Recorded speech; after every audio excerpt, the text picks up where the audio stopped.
Германската комесарка за заштита на податоци, Мајке Камп, на 27 јуни 2025 година побара од Apple и Google да ја отстранат апликацијата DeepSeek од своите продавници на пребарувачки услуги поради загриженост дека апликацијата не обезбедува соодветна заштита на податоците на корисниците во согласност со стандардите на EU.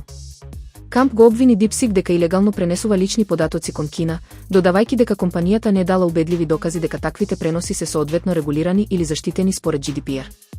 Таа додаде дека кинеските власти имаат далекосежни пристапни права до податоците што се чуваат во сферата на влијание на кинески фирми. Оваа одлука доаѓа по претходни мерки во Европа. Италија веќе блокираше достапност на DeepSeek, а Холандија ги забрани на владините уреди, додека Белгија и Шпанија се во фаза на процена на ризиците по националната безбедност.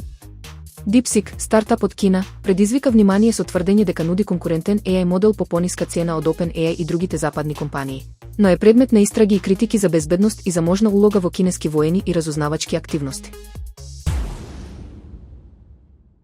Мета е во преговори да го купи стартапот за клонирање на глас Play AI, со цел да ја прошири својата AI понуда со аудио функционалности. Компанијата сака да ја набави технологијата на Play AI и дел од неговиот персонал, како дел од претстојните планови за развој на Meta AI асистентот и креаторските алатки. Play AI е калифорниски стартап кој користи вештачка интелигенција за клонирање различни човечки гласови, со примена во корисничка поддршка и креативни апликации.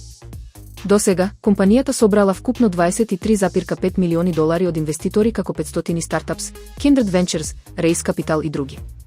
Овој потек доаѓа во момент кога Мета вложува големи ресурси во AI. Неодамна инвестираше $14,3 милиарди во компанијата Scale AI и регрутира врвни научници.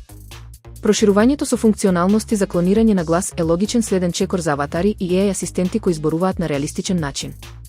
Со потенцијалното купување на Play AI, Мета би можела да овозможи создавање на персонализирани гласови за видеоботови, паметни очила и виртуелни аватари, како и за гласовни услуги во клиентската поддршка. Договорот се очекува да биде финализиран во наредните месеци.